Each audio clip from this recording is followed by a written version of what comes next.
আমি এখন আমার ছেলের হত্যার বিচার চাই।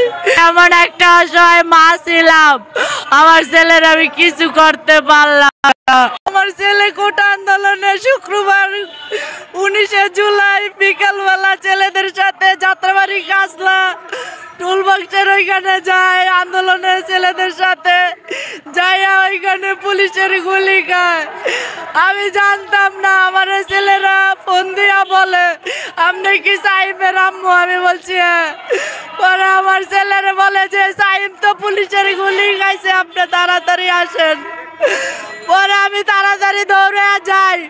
যাওয়ার পরে আমি যাইয়া দেখি আমার ছেলে বারিন্দায় রক্ত মাখা রক্তাক্ত অবস্থায় পড়ে রয়েছে।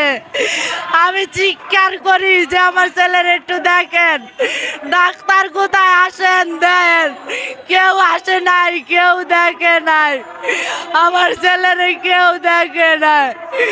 আমার ছেলে তখন মারা গেছে বলে আমি তখন কোনো কিছু করতে পারি নাই, সাংবাদিকদের কারো কাছে কিছু বলতে পারি নাই। আমার ছেলে মাত্র 21 বছর, কোনো বিয়ে করে।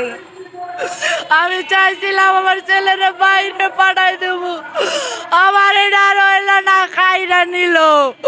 আমার ছেলেরে খাইরা নিল, এই পুলিশ গুলি করছে। এই আমার ছেলের হত্যার আমি বিচার চাই। আমার ছেলে নিরীহ ছেলে, আমার ছেলে একটা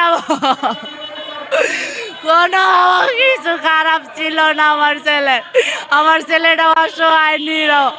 আমি এক অসহায় মা, সবার দ্বারে দ্বারে গেছি, আমি কোথাও আমার ছেলের মৃত্যুর খবরটা জানাইতে পারি নাই, আমি বলতে পারি নাই। পরের দিন কার্ফু দিয়া দিছে। তারপরে আমারে ভয় দেখাইছে আপনার ছেলে নিয়ে যাইব, আপনার ছেলেরে পাইবেন না।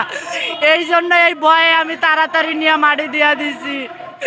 আমার ছেলের খবরটা আমি কারো বলতেও পারি নাই। ঢাকা মেডিকেল কেউ ধরে নাই, কেউ দেখে নাই, বারিন্দায় পড়ে ছিল আমার ছেলে।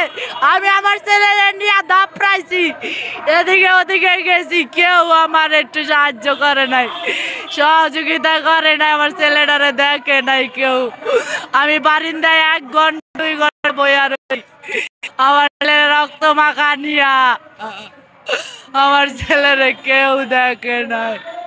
আমি এমন একটা অসহায় মা ছিলাম, আমার ছেলের আমি কিছু করতে পারলাম না।